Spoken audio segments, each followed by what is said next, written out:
Hindi lang istorya ng Karamiya ang dapat abangan, kundi pati ang soundtrack nito na ang kumanta, walang iba kundi ang mga bida nitong sina Barbie Forteza at Mika de la Cruz. Makichika kay Aubrey Carampel. Lahat ng sa'yo. Tungkol sa pagmamahal at pagtanggap, ang original theme song ng inaabangang Kapuso Primetime Series na Karamiya, na mismong ang mga bida ng serye na sina Barbie Forteza at Mika de la Cruz ang kumanta. Nag-record na sina Barbie at Mika ng kani-kanilang bersyon ng kantang Pag-ibig Mo.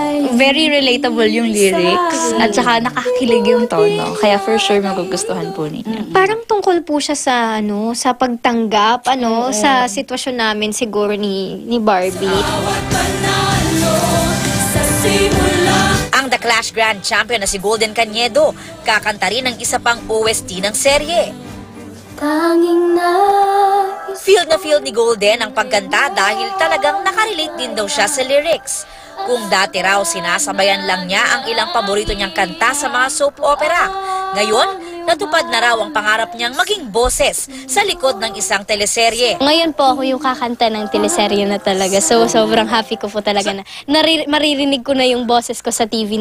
Mas na-excite naman sina Barbie at Mika nang ipalabas na ang bagong teaser ng Karamiya, kung saan makikita na raw ang pinagkaiba ng kanilang mga karakter, kahit pa iisa lang ang kanilang katawan. Gustong-gusto ko yung sa salamin, yung parang may nagkaroon ng konting thorns, tapos totally nag-iiba yung mood. Kasi talagang doon napakita na magkaiba kaming tao na hindi lang, kumbaga, in a way, si Kara yung bright side, ako yung dark side. Yun.